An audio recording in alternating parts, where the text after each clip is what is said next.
Every mature woman has a list, not written anywhere, not something she could recite to you if you asked, but it exists. It lives in her nervous system, built from decades of interactions, from every man who touched her in a way that meant something and every man who touched her in a way that meant nothing. And somewhere in the accumulated data of all of those experiences, her body learned to tell the difference in under 3 seconds.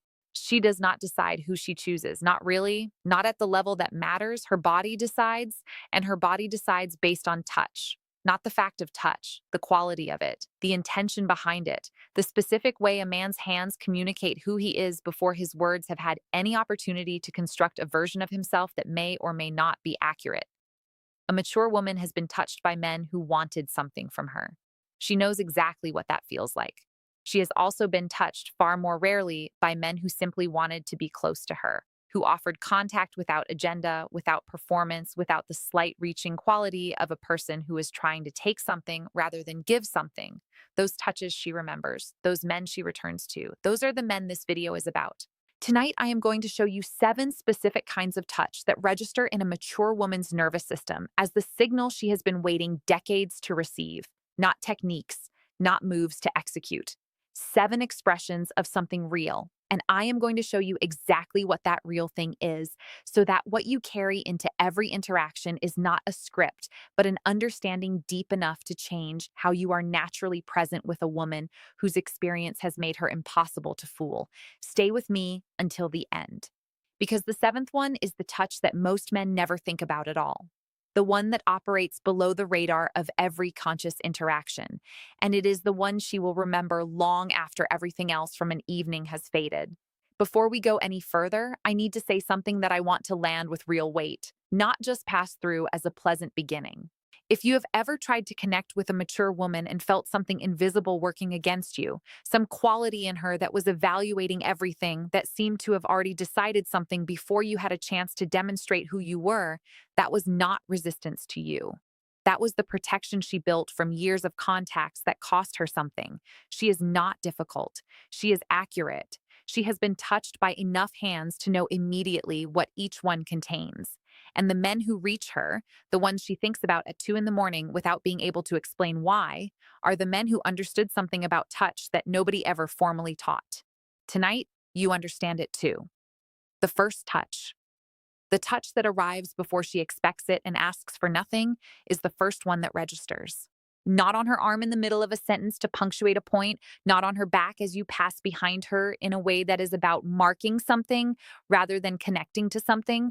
The touch that arrives in a moment of genuine warmth, unrehearsed, not building toward anything. Simply the natural expression of a man who is present enough that what he feels occasionally reaches his hands without any intermediate calculation.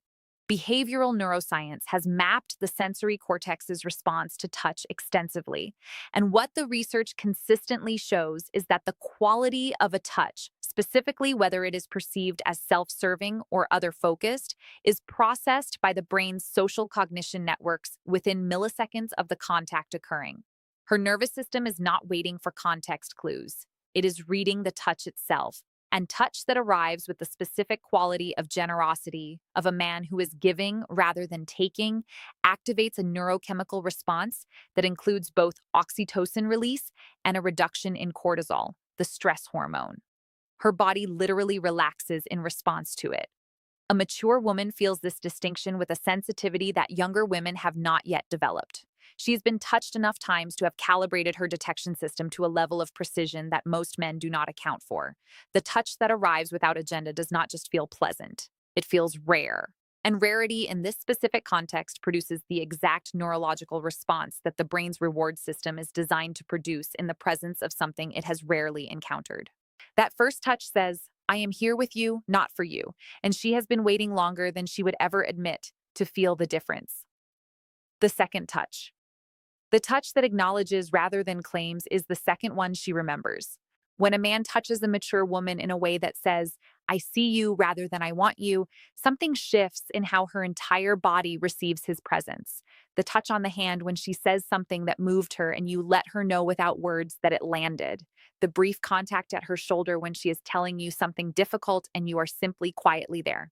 The quality of contact that does not perform warmth, but simply is warm because you are actually paying attention to her as a person rather than to the idea of her as a destination. I have experienced this touch, and I can tell you what it produces from the inside. When a man touches you in a way that is clearly a response to who you are rather than what you represent to him, something you did not know you were carrying puts itself down. A vigilance that is so habituated, you stopped noticing it as vigilance and started experiencing it simply as the baseline of being a woman in a world full of hands that want something. When that vigilance drops, even for a moment, the experience of being with that specific man becomes associated at a very deep neurological level with safety. And safety in a woman who has lived long enough to understand how rare it is becomes one of the most powerful foundations for desire that exists. If this is resonating with you right now, take 2 seconds and hit the like button. Because what we are talking about is the thing most men search for years without finding a clear description of, and every person who engages with this video helps another man find it exactly when he needs it. Now let us keep going. The third touch. The touch that is comfortable inside its own incompleteness is the third signal that registers deeply. Most men do not know how to touch a woman and then simply stop. They are not aware of it, but their touch tends to be part of a trajectory. It begins somewhere and moves towards something. And even when the movement is subtle, even when the destination is not explicit or aggressive, a mature woman's nervous system reads the direction. She feels where the touch is trying to go, and when she feels a destination in it, her evaluation system activates because she needs to decide whether the destination is somewhere she wants to be taken tonight. The touch that has no destination, the touch that begins and ends as itself, that is not part of a sequence or a progression, that is simply what it is in the moment it exists. That touch communicates something that most men never consciously offer. It communicates that he is not in a hurry, that she is not a problem to be solved or a destination to be reached, but a person to be present with. And presence without trajectory is one of the rarest and most compelling things a mature woman can experience in the physical company of a man. The research on temporal discounting in social psychology shows that people who can delay the movement toward desired outcomes are consistently perceived as higher value across social contexts. Her nervous system processes a man who can be completely present in a moment of physical contact without pushing that contact toward a conclusion as a man whose internal world is full enough that this moment, exactly as it is sufficient. That fullness is felt through his hands before she has consciously formed an opinion about it. The fourth touch. The touch that stays is the fourth one that changes everything, not staying in the sense of lingering past what is welcome, staying in the sense of not immediately withdrawing after the contact is made. The specific quality of a man who makes contact and does not rush to remove his hands as though the touch itself made him nervous. Who can rest his hand somewhere on her arm or her hand for a natural, unhurried moment that communicates that being here in this contact is completely comfortable for him. A mature woman reads the speed of a man's withdrawal. She reads it without knowing she is reading it, the way she reads everything physical, below the level of conscious evaluation. A man who touches and retreats quickly is communicating something about his comfort with the contact that contradicts the intention behind making it. She does not experience this consciously as a red flag. She experiences it as a slight flatness, a slight gap between what the touch attempted to say and what it actually said. The touch that stays just long enough to be fully itself, that is not in a hurry to be over, that communicates through its own unhurriedness that this man is comfortable in his own skin and comfortable in contact with hers. That touch says something that no sentence can say as efficiently. It says, I am not afraid of this. I am not afraid of you. And I am not afraid of what I feel in this moment. That absence of fear, communicated through the quality of a simple touch, is extraordinarily attractive to a woman who has spent years recognizing how many men are afraid of exactly this. The fifth touch. The touch that arrives after a real moment is the fifth one she will replay. Not touch as initiation, touch as response.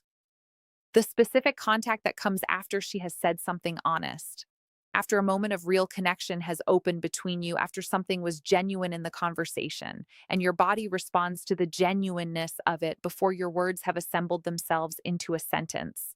A brief contact on her hand, a slight shift of your shoulder toward hers. The physical acknowledgement of something that just became real between you. This touch is significant because of what it demonstrates about the relationship between your emotional experience and your physical expression. A man whose body responds to genuine moments with genuine contact is a man whose inner and outer worlds are aligned. There is no gap between what he feels and what he allows to reach the surface. And that alignment, what I have described in previous videos as somatic coherence, is something a mature woman detects with the sensitivity of someone who has spent years learning to read exactly this. This is precisely what Madison Miller's work goes into at complete depth because the specific cultivation of that alignment between inner experience and outer expression is the foundation of every form of physical presence that a mature woman finds irreplaceable. But let me give you the last two now, because they are the ones that create the staying. The sixth touch.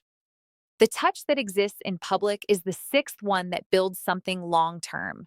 The small, natural, completely unperformed physical acknowledgement of her presence when the two of you are somewhere together. Not possession, not display. The hand briefly at her back when you move through a door. The slight physical orientation toward her in a group setting that is not dramatic, but that she feels, and that tells her something specific, that his awareness of her is natural enough to express itself without any performance surrounding it, that she is present in his body's awareness even when he is not looking at her. A mature woman who has been in relationships where she was invisible knows exactly what it feels like when she is seen. And the man who makes her physically visible, whose body acknowledges her presence in small, consistent, unrehearsed ways, is the man she begins to feel connected to in a way that has nothing to do with the specific gestures and everything to do with what the consistency of them communicates. He is aware of her, not because he is performing awareness, because she is genuinely present in his experience and his body expresses that naturally. That consistency is what creates choosing over time, not the dramatic moments, the ordinary ones where his body simply kept telling the same true thing. The seventh touch. Here's the one I told you about at the beginning, the one that most men never think about, the one that operates in a register so quiet that it almost never appears in any conversation about physical connection, and yet is the one she will remember after everything louder has faded, the touch that is offered when there is nothing to gain from it, not when the dynamic is charged, not when the evening is building toward something, not when she would naturally expect contact as part of a progression, but in the completely ordinary moment, the moment between moments, when you are sitting somewhere quiet and nothing is happening and your hand simply finds hers and stays there without any of the electricity of intention. When you touch her face briefly and entirely for no reason that either of you could articulate, simply because she is there and real and the moment allowed it. When the contact arrives in the absence of any reason for it other than that you are present and she is present and something in you wanted to close the small distance between you. That touch is the most powerful of all seven because of what it cannot be mistaken for. It cannot be read as strategy because there is no strategic moment for it to belong to. It cannot be interpreted as performance because there is no audience for it and no clear purpose that performance would serve. It arrives from the only place that kind of touch can arrive from a man who is simply genuinely present with her, whose awareness of her is quiet and consistent and real enough that it expresses itself in moments where no expression was required. I have felt this touch once in my life, and I can tell you with complete honesty that nothing that came before or after it in that relationship affected me as deeply. Because it arrived in the ordinary, unguarded moment that all the significant moments had not been. And in arriving there, it told me something about how present I was in his actual experience, that everything deliberate and intentional between us had only approached. A mature woman has been waiting for exactly that touch for a very long time. Not waiting with awareness, waiting with the specific, accumulated weariness of a person who has received many touches and found most of them to be about something other than her. When a touch arrives that is simply about her, simply about the reality of her presence and his genuine response to it, something in her that has been guarding for years stops guarding. Not all at once, not dramatically, but in the way that the most real things change, quietly and permanently, in a moment that neither person had prepared for. That is the touch that makes a mature woman choose you not just tonight, but every time the choice is available to her. Not because it was skillful, because it was real. And she has spent long enough in this world to know immediately and without any possibility of being fooled the specific texture of real when it finally arrives through someone's hands. Here is what I need you to carry from everything I have shared tonight. These 7 touches are not a sequence to execute. They are the natural expression of a specific quality of presence that a man builds through the real private work of becoming genuinely available to his own experience. A man who trusts what he feels, a man whose inner world and outer behavior are aligned enough that what is real in him reaches his hands without an intermediate step of calculation. A man whose attention to a woman is genuine enough that his body expresses it in the moments he did not plan to express anything. You cannot manufacture that quality from the outside. You can only build it from the inside. In every moment where you chose presence over performance, where you let what was real be visible rather than managed, where you stayed in contact with your own experience instead of monitoring how that experience was being received. Every one of those private moments built the specific selfhood that her hands are reading when yours make contact with her. And what they find in a man who has done that work is not a technique or a strategy or a carefully constructed impression. They find a person who is actually there. That is what she has been looking for. And that is what she will choose every single time it appears. Subscribe to this channel right now because this is where we go beneath every surface conversation about what it means to be the kind of man a mature woman genuinely, irreversibly chooses. Hit the like button and share this with someone who needs to understand that what he has been building in the private moments of his life is exactly the thing she has been waiting to feel in the spaces between words. Because the most powerful thing you will ever offer a woman is not impressive, it is real. And real is the rarest thing in any room. We are only just getting started here, and the next video goes even deeper. Do not miss it.